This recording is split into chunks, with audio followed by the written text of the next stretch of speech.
Assalamualaikum warahmatullahi wabarakatuh. Kita akan mulai di semester 2 ini dengan salah satu bab. Yang pertama adalah sikap toleransi dan menghindarkan diri dari bahaya tindakan kekerasan, yang mana kita akan menganalisis Quran Surat Yunus ayat 40-41 dan Quran Surat Al-Maidah ayat 32. Ada quotes di sini, yaitu hasil tertinggi dari pendidikan adalah toleransi, karena semakin seorang paham perbedaan, dia akan paham makna kebersamaan. Jadi semakin tinggi pendidikan kita, maka kita harus lebih bertoleransi, punya rasa kebersamaan terhadap sesama, tidak membeda-bedakan antara yang satu dengan yang lain hanya karena masalah-masalah sepele, misalnya seperti jenis kulit, warna kulit misalnya, atau rambut, atau dari mana kita berasal. Nah, kemudian ini dari Kiai Haji Ahmad Dahlan, yaitu beliau mengatakan kasih sayang dan toleransi adalah kartu identitas umat Islam atau orang Islam. Nah, ini sesuai dengan yang dinyatakan dalam hadis riwayat Ahmad tentang toleransi.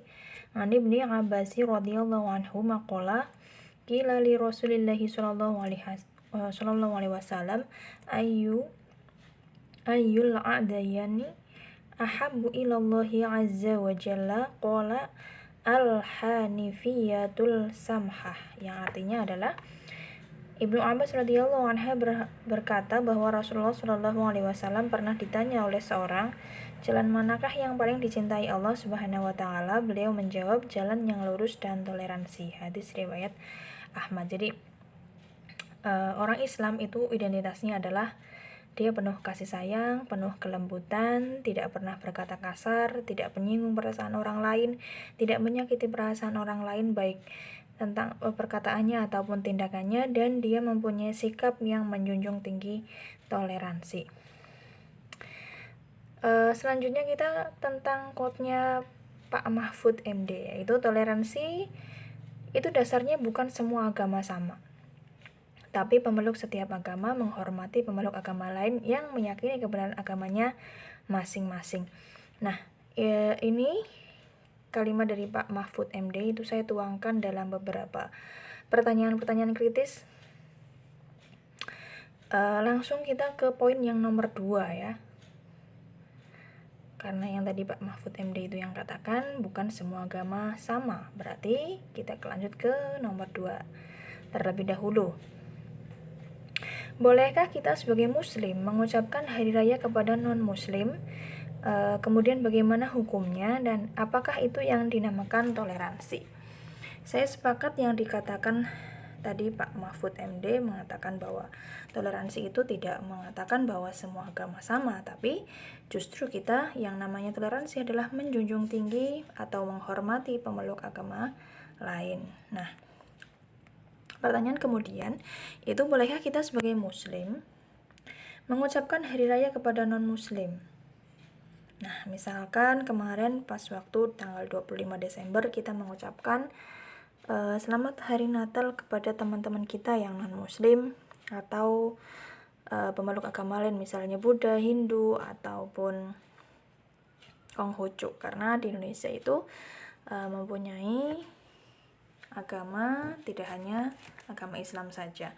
Nah, dari beberapa pendapat yang mengatakan bahwa ini saya ambil dari para ulama, mengatakan bahwa mengucapkan hari raya kepada non-muslim adalah hukumnya haram ya, karena kita juga hukumnya itu sama dengan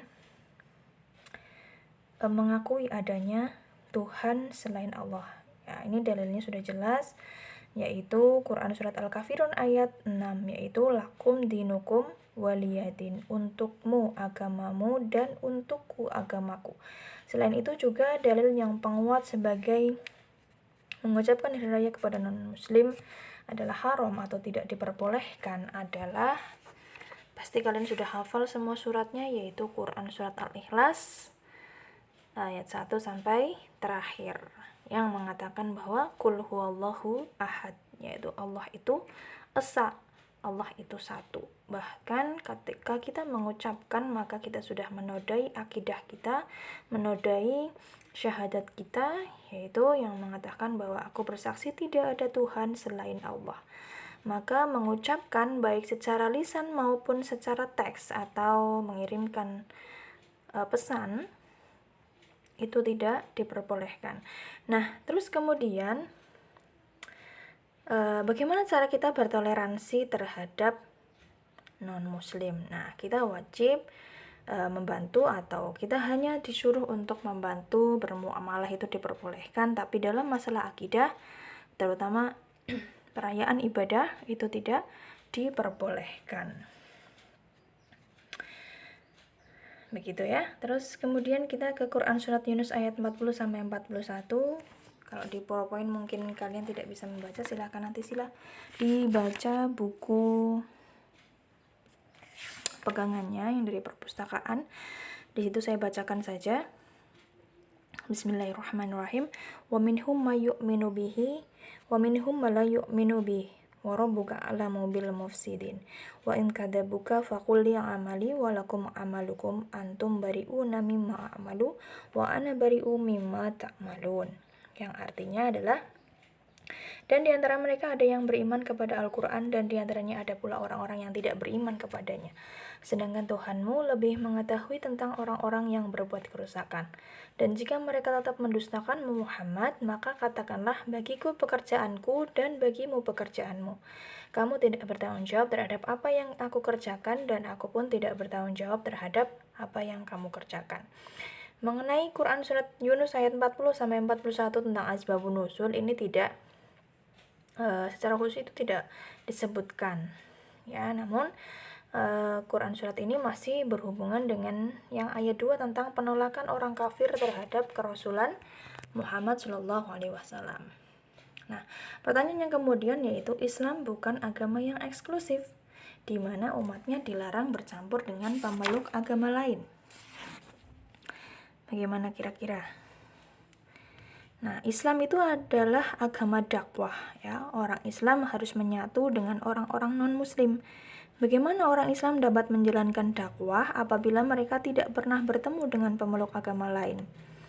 Nah, dalam hal ini Rasulullah SAW bersabda dalam sebuah hadis riwayat Bazar dan Abu Nuaim yang artinya, Jabir bin Abdullah radhiyallahu anha, Rasulullah SAW bersabda, tetangga itu ada 3 macam. Pertama, tetangga yang memiliki satu hak untuk diperlakukan baik.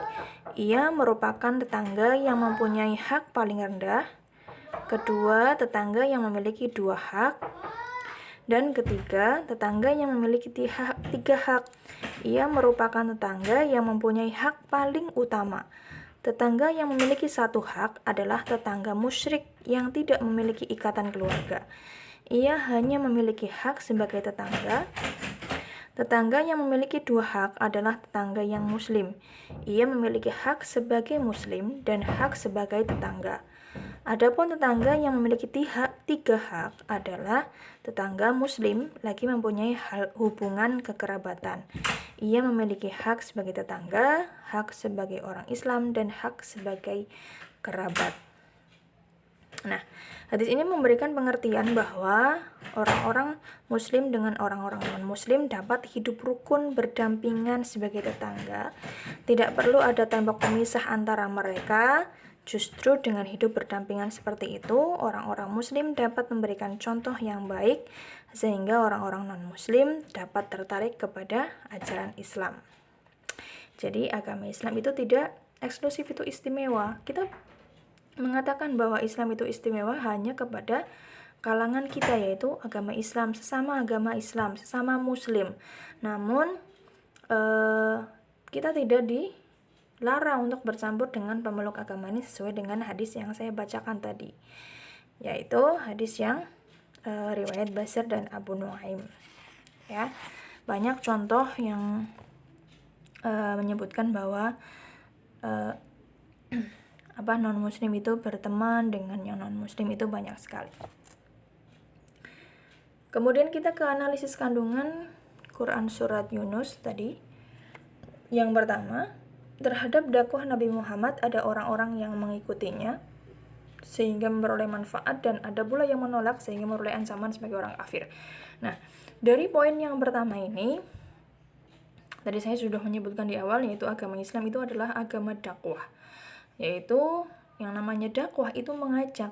Ketika kita mengajak seseorang untuk masuk ke dalam agama Islam, maka tidak boleh menggunakan pemaksaan, tidak boleh dengan kekerasan. Nah, kalau dakwah Nabi Muhammad ternyata banyak orang yang mengikutinya, apa yang akan didapatkan orang-orang yang mengikuti Nabi Muhammad dakwahnya, terhadap dakwahnya, maka dia akan memperoleh manfaat. Manfaatnya tidak hanya di dunia tapi juga di akhirat. Kemudian bagaimana ketika orang-orang yang menolak dakwah Nabi Muhammad? Nah, ternyata selain dia tidak bisa memperoleh manfaat dari Nabi Muhammad di dunia dan di akhirat, namun dia juga memperoleh ancaman sebagai orang kafir. Orang kafir itu adalah orang-orang yang tidak akan pernah masuk ke dalam surga walaupun amalnya itu sangat banyak. Misalkan yang non-muslim ini tidak mengikuti dakwah Nabi Muhammad. Orang-orang kafir atau orang-orang non-muslim itu tidak akan memperoleh syafaat, tidak akan memperoleh ampunan dari Allah Subhanahu wa taala. Pada kelak nanti di akhir di hari kiamat, maka dia ketika melewati jembatan Shiratal Mustaqim, kakinya akan tergelincir langsung masuk ke dalam neraka. Tidak ada ampunan walaupun dia akan mengemis-ngemis dan membuktikan bahwa dia ketika di dunia rajin bersedekah, dia baik hati, namun dia tidak pernah sholat dan tidak masuk Islam, ya percuma, berarti amalnya itu sia-sia. Kemudian yang kedua, orang yang tidak beriman kepada Nabi Muhammad tergolong sebagai orang kafir dan terancam mati dalam keadaan kafir, ya. Tadi sudah dijelaskan. Kemudian yang ketiga, Allah memberikan penegasan kepada Rasul bahwa jika orang-orang kafir mendustakanmu, maka katakanlah bagiku amalku dan bagimu amalmu. Nah, poin yang ketiga ini menegaskan bahwa orang-orang Islam berlepas diri terhadap orang-orang yang non-muslim. Jadi tidak ada misalkan menyebutkan bahwa dosanya si A itu akan ditanggung oleh si B, ya, kecuali dalam kondisi tertentu. Contohnya, seorang anak perempuan yang keluar dari rumah ternyata tidak memakai jilbab, dia itu masih dalam pengawasan ayahnya, maksudnya dia belum menikah, maka dosanya juga akan ditanggung oleh ayahnya. Karena apa? Karena pendidikan utama itu berasal dari orang tua. Begitu. Kemudian poin yang selanjutnya, apa yang dilakukan oleh orang kafir terlepas dengan apa yang dilakukan oleh orang Islam. Nah, tadi juga sudah. Kemudian yang selanjutnya menjelaskan bahwa manusia tidak boleh memaksakan kehendak dan harus menghargai perbedaan yang ada dalam masyarakat. Nah, ini toleransi. Ya, kita nggak boleh memaksakan kehendak. Misalnya dalam sebuah rapat kita harus misalnya menentukan sebuah keputusan, maka kita harus menanyai semua anggota terkait dengan kebijakan yang akan ditentukan, ya. Tidak boleh otoriter karena kita punya toleransi dan harus menghargai perbedaan. Nah, apa jadinya kalau kita tidak bisa menghargai perbedaan dalam sebuah masyarakat? Maka akan terjadi tindakan kekerasan, anarkis, dan lain sebagainya. Kemudian, Allah Maha Adil sehingga Allah akan memberikan balasan amal seorang hamba sesuai dengan apa yang dilakukan. Betul, ya? Setiap apa yang dilakukan, maka Allah akan meminta pertanggung jawabannya. Baik itu dosa kecil atau kebaikan-kebaikan kecil, pasti akan ada balasan. Kemudian, janganlah bertikai karena kitab suci, karena hal tersebut menjadi kehancuran suatu umat. Ya, kita misalkan mengatakan bahwa kitab si A isinya seperti ini, kitab B seperti ini, tapi dilakukan secara terbuka. Nah, oleh karena itu ini akan memancing orang-orang di sekitar untuk menjadikan bahwa itu sebuah kesalahan. Oleh karena itu ketika mendalami sebuah kitab dan kemudian kita berdebat di dalamnya, maka harus hati-hati. Kemudian terakhir, setiap orang akan bertanggung jawab terhadap apa yang telah dilakukan di dunia. Nah, ini sudah sesuai dengan apa yang tadi disebutkan di atas. Ya. Cukup ya. Terima kasih. Assalamualaikum warahmatullahi wabarakatuh.